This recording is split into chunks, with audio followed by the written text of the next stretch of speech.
Franti and Spearhead. This is Democracy Now!, democracynow.org, The War and Peace Report. I'm Amy Goodman as we turn to new developments in the death of an Army private who allegedly took his own life just weeks after he was deployed to Afghanistan last October.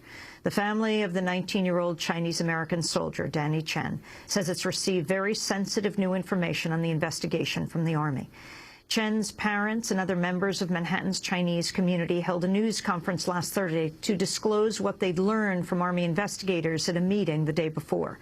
They said Danny Chen had been mistreated by comrades on an almost daily basis. He was allegedly forced to perform excessive sit-ups, push-ups, runs, and sprints carrying sandbags, among other things. Chen was also allegedly subjected to race-based hazing, with soldiers forcing him out of bed, throwing rocks at him, calling him ethnic slurs, forcing him to do push-ups or hang upside down with his mouth full of water. Army investigators reportedly told the family that Chen was forced to wear a construction hat and give instructions in Chinese, even though none of the other soldiers spoke Chinese. 8 soldiers are facing charges ranging from dereliction of duty to involuntary manslaughter in connection with Danny Chen's death. The charges come after Chen's family and supporters demanded a thorough investigation. They made this video asking what happened to Danny. A week before Danny died, he was laughing with us on Facebook. He couldn't wait to come home for them some. The Army told us Danny was beaten by his superiors. Our soldiers deserve respect for serving our country. My son wanted to be a policeman. What happened to Danny? What happened to Danny? What happened to Danny? What happened to Danny? What happened to Danny? What happened to Danny? The video put together by Danny Chen's family. The military said the 8 soldiers charged in Danny's death are still in Afghanistan but have been relieved of their duties and confined to a different base.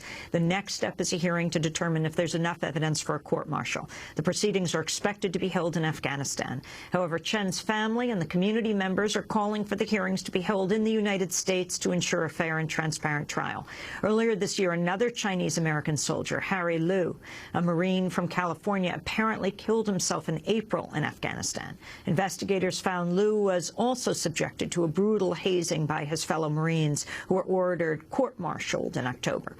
Well, for more, we're joined by Liz Ouyang with the civil rights group OCA New York. She worked closely with Danny Chen's family to meet the Army investigators and get more details about how and why Danny died. Liz Ouyang, welcome to Democracy Now! Explain, when did this meeting take place between the family and the military? Last Wednesday. And what did the military tell you?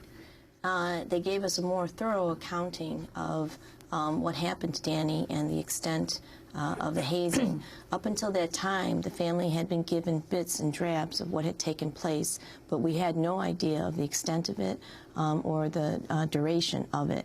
But clearly, they stated that within a few days, that after he arrived, he had been subjected to mistreatment, and this was for a period consistently then for 6 weeks until his death.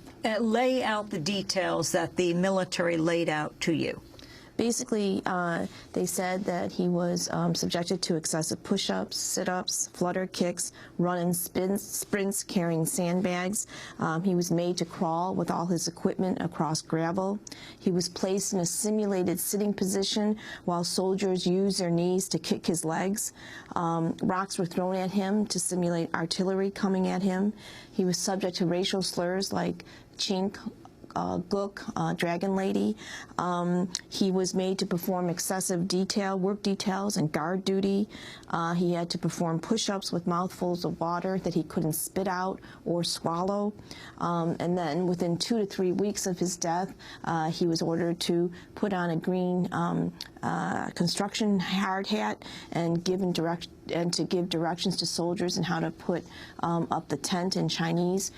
Danny was the only Chinese American in this platoon. Nobody spoke Chinese other than Danny. And on a week prior to his death, on September 27th, one sergeant dragged Danny from his bed across about 50 meters of gravel and told that he broke the hot water pump. He had bruises and cuts on the back, on his neck and back. And then on the day of his death, October 3rd, he was scheduled for guard duty, and he had forgot his helmet and needed additional water. They made him go back and get it, and then they made him crawl over about 100 meters of gravel while other suspects threw rocks at him. And then shortly that morning at 11:13 a.m., a shot was heard in the guard tower, and Danny was found lying flat with his rifle next to him, according to investigators. Who was doing all this to him? How high up in the command did this go? Did the orders come down to force him to do these things? And how high up in the command did they know what was happening to Danny Chen? Danny was a private in the Army. And those that have been charged include an officer who has been charged with dereliction of duty. He was, according to investigators, at least aware of one of these incidences and did not report it. From staff sergeants to other sergeants, all superior to Danny. So, for example, the September 27th incident, when the superior officer dragged Private Danny Chen out of bed along the ground, along the gravel, leaving visible bruises and cuts. This was reported to Private Chen's platoon sergeant and squad leader, but correct. They didn't report it higher up. According to investigators, they were aware of that incident, and they failed to report it higher up. And the community is outraged. This is an incident, the type of hazing here, this is not a situation where you can expect Danny to make complaints to his higher-ups when they're the ones that are causing this hazing. So it was incumbent upon the officer, the highest leader in this platoon, to take action. And the fact that he knew at least about one of these instances and failed to report it is simply unacceptable. It's outrageous. And had he reported it to higher-ups, there's a great possibility that Danny may still be alive today. What is your assessment of military cooperation here in doing this investigation? After, as you saw the video that the community with the family made, 10,000 people have viewed this video. 5,000 people have signed an online petition demanding a thorough and fair investigation. A march sponsored by over 35 organizations, from the Army Recruitment Center to Columbus Park in Chinatown, bringing out 500 people. A contingency of New York-based Asian American groups and Washington, D.C. groups met with top leaders at the Pentagon. All this advocacy on top of the media's unrelenting, dogged persistence in finding out the truth about this incident has opened the doors for communication with the Army. They have been meeting with the family. We hope they will be receptive to our requests for reforms. We left the Pentagon meeting with 3 specific suggestions, and the Army has requested until January 13th to respond to them. One is we want stronger regulations, making it very clear that the commanding officer will be subject to some form of discipline if this type of hazing occurs under his or her watch. Is the commanding officer in this case charged along with the other soldiers? No. He is, according to the investigators, as our understanding, has been removed from that base, but he has not been charged. We are looking for stronger guidelines and their regulations, making it very clear that they will be subject to stronger forms of discipline if this incident happens under their watch.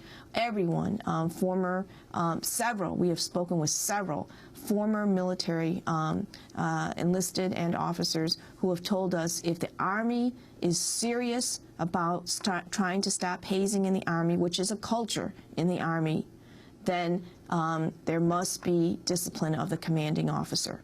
The second thing is that the training clearly is not working. Danny was subjected to taunting, racial taunting in the base here in the United States, in Georgia, as well as in Afghanistan. Which base was he at in Georgia? I don't remember the name of the base. But we have his letters and his diary, and he was subjected to repeated racial taunting in the Georgia base.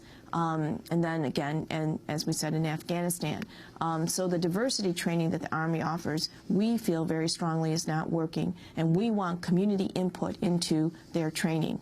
The third thing that we want is greater intervention at the recruitment stage. There is one of the suspects who is alleged to have been charged with rape prior to enlistment in the Army.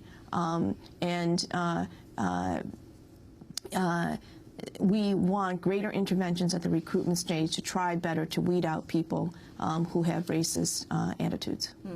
We're talking to Elizabeth Hu Young, president of VOCA New York, a civil rights organization here in New York City, working with Danny Chen's family. I believe he was at Fort Benning in Georgia. What about the 8 men who are now facing court-martial? What about the charges they face and where they'll be charged, where they'll be tried? Okay. First of all, we're OCA New York, the New York chapter of OCA, which is a national group and has 80 affiliates across the country. With respect to the 8 that are charged, initially, in order for there to be a court-martial, there has to be what's called a 32 hearing to determine whether or not there is enough evidence to go to a court-martial. At the meeting last Wednesday, we were told that the 32 hearings were going to be scheduled as early as last Friday and this week, but the 8 suspects' attorneys have asked for a delay. We appreciate the Army taking this case seriously, but we feel strongly that these hearings and trials need to take place in the United States and not in Afghanistan because of the suspicious nature of Danny's death and the Army's history of covering up deaths non-combat related. In order for there really to be transparency, these trials have to be in the United States where the community and, most importantly, the family can have access to these proceedings.